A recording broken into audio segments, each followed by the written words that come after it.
If you are stuck in the daily grind but aren't ready or able to leave your job yet, today's video is for you. I've been there, stuck in the daily grind, blaming my job, blaming the corporate culture, and with zero time for myself and my family. If you feel that you're leading an aimless life, you're not alone. According to a study, 6 out of 10 people feel stuck in the daily grind and they feel like they're leading a purposeless life. In today's video, I will share with you steps that I use to find more freedom, fulfillment, and balance in my life even before I decided to take a break from my corporate career to start my own startup. Before we get started, a quick reminder to 80% of you who haven't yet subscribed to my channel to do so now and click on the notification bell icon so that you can be notified every time I release a new video. Your subscription helps with channel growth. It lets me know that you find value in what I share and inspires me to bring these powerful videos to you. And now that we have you subscribed, let's get started. So I want to start with establishing your independence.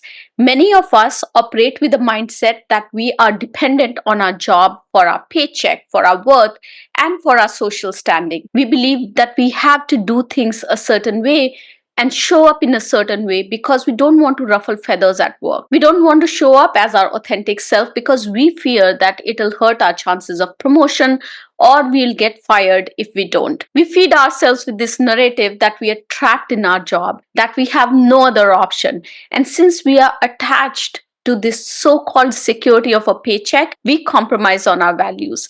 I felt like this several times in my corporate career, and every time it was a signal for me to tap into my skill set and my self-worth and know that I'm not dependent on a particular person or a company, not dependent on my manager, my boss, the leadership team, the CEO, or the board, or the company that I worked for. If I have the skills, I can leverage them and I can be successful anywhere. I have options. This realization changed the way I perceived my job and how I showed up at work. I was able to leverage my skill set to build multiple sources of income through my keynotes, courses, and coaching services. I was no longer dependent on my job for the so-called financial security. And with this freedom, I was no longer stuck in my job.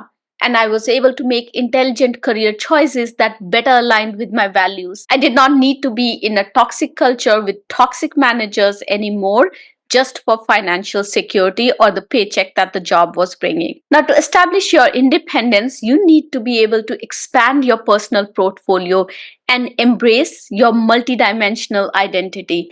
We are all a unique blend of skills, experiences, and perspectives. But so often, we tie our identity to the company that we work for and the job titles we hold, and we forget that we are so much more than our work. Expanding my personal portfolio for me meant to look beyond my tech exec job that I had and leverage my presenting and writing skills to become a best-selling author, a podcaster, a keynote speaker, and a media contributor. Yes, it was uncomfortable at first. It was very uncomfortable to step outside my comfort zone. But going through that journey to expand my personal portfolio was so worth it. It allowed me not only to discover parts of myself that gave me joy, but also helped me quit the rat race and the daily grind.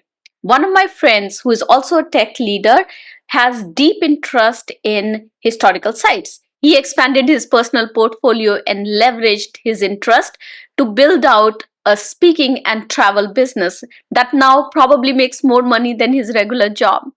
As a follow-up to viewing this video, take out some time today to list your skills, the interests, and the experiences, and then identify which one of these you can use to expand your personal portfolio.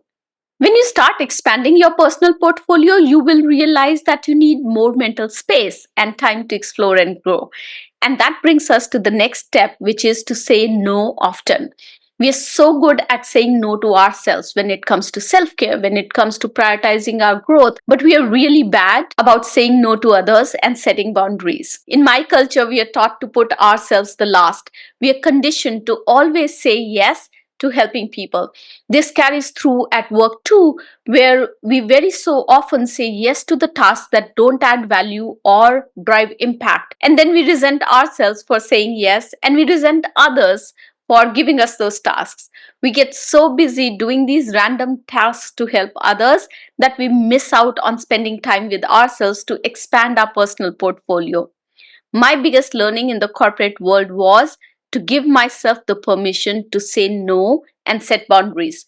I also found so much power in realizing that no is a complete sentence. You don't need to explain yourself any further after saying no. Once I started saying no, I realized that I had more mental space to try out new things and to execute on new ideas. I could say no confidently because I had established my independence, and I knew that I didn't have to say yes because of the fear of retaliation.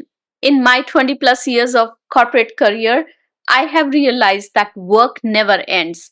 Work days are no longer 9 to 5, and there is no concept of finishing my work before ending my day. I realized that in an attempt to trying to finish it all in one day, I was actually working late every single day, and I was living the daily grind. No one was forcing me to do this. I was doing this to myself. I had always led global teams and took it upon myself to be available to all of them at all times, resulting in 16 to 18-hour days.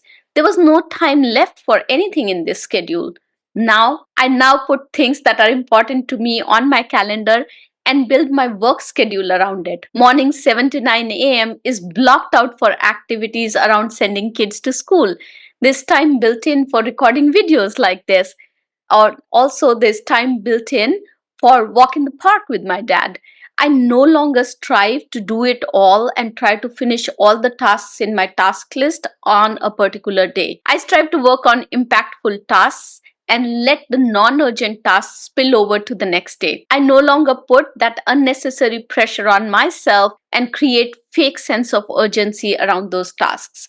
I carve out time for personal pursuits, and it gives me an opportunity to enjoy life and live in a moment rather than being in the daily grind. And this brings us to a very important point, which is optimizing your energy cycle. Optimizing your energy cycle involves aligning your daily tasks with your natural energy fluctuations to maximize your productivity and well being. By identifying your peak hours, those times where you feel most alert and focused, you can schedule your most demanding tasks during those periods. This approach ensures that you tackle critical work when you are at your best. During the times when your energy naturally dips, it's beneficial to plan for less interactive activities or take breaks to recharge. By matching your tasks to your energy levels, you can work more efficiently, reduce stress, and maintain a balanced, productive day. For example, I do most of my creative work at night. That's when my creativity is at the peak. Mornings are typically mundane work because I'm not that alert in the morning. My energy levels also dip during the afternoon, so I use that time to listen to podcasts, to take a new course, or to respond to tactical emails. An important aspect of my career coaching is helping the executives understand their energy cycles so that they can drive maximum impact in the work that they do. For the longest time, I used to blame my situation for being part of the rat race and the daily grind. It took me years to understand that it was actually I who was the problem and not my situation. Once I implemented these strategies, doors of opportunities opened for me, including being on TV channels like CNBC, ABC7, and writing for Forbes, and empowering over 150,000 professionals on tech and leadership skills through my LinkedIn learning courses. I hope you find these examples from my journey and the process that I shared helpful in breaking the 9 to 5 grind even when you have a corporate job.